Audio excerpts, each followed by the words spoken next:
Now do you know what is actor network theory? Now अगर आपने ये पहली बार फ्रेज सुना है, पहली बार अगर आपने ये वर्ड सुना है, then let me show you this question. This is a question of previous year UGC NET English. Name the theory which assumes that culture is not separate from nature and that there is no hierarchy of actants such that the human is more privileged. और ये इसके options हैं: actor network theory, post humanism, cultural materialism and adaptation theory. और पिछले video में मैंने explain किया था अडेप्टेशन थ्योरी. इस वीडियो में मैं एक्सप्लेन करूंगा actor network theory. So what is actor network theory? Short में आपको समझना है तो जस्ट पहले ये डेफिनेशन देखो. Actor network theory views society as a dynamic web of relationships. ठीक है, डायनामिक वेब ऑफ रिलेशनशिप्स, ये बहुत इंपॉर्टेंट है, among human and non-human entities called actants.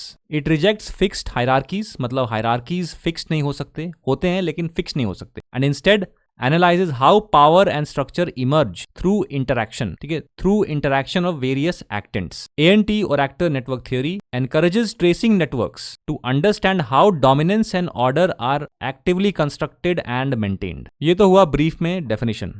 आपको अभी भी अगर समझ नहीं आया, let me give you a example. उससे पहले आप ये देखो, कोर आइडिया क्या है एक्टर नेटवर्क थ्योरी का? It fundamentally rejects the idea that humans are naturally superior और that power flows from a fixed top down structure. It doesn't reject hierarchy, it just rejects any fixed hierarchy. It rejects the fact that human beings are superior. It says no. There is a principle of symmetry.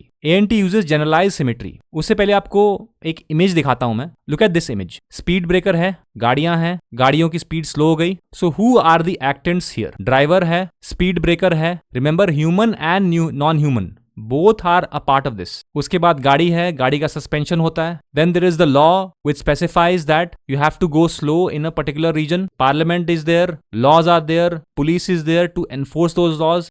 All of these are actants. And of course the driver of the car.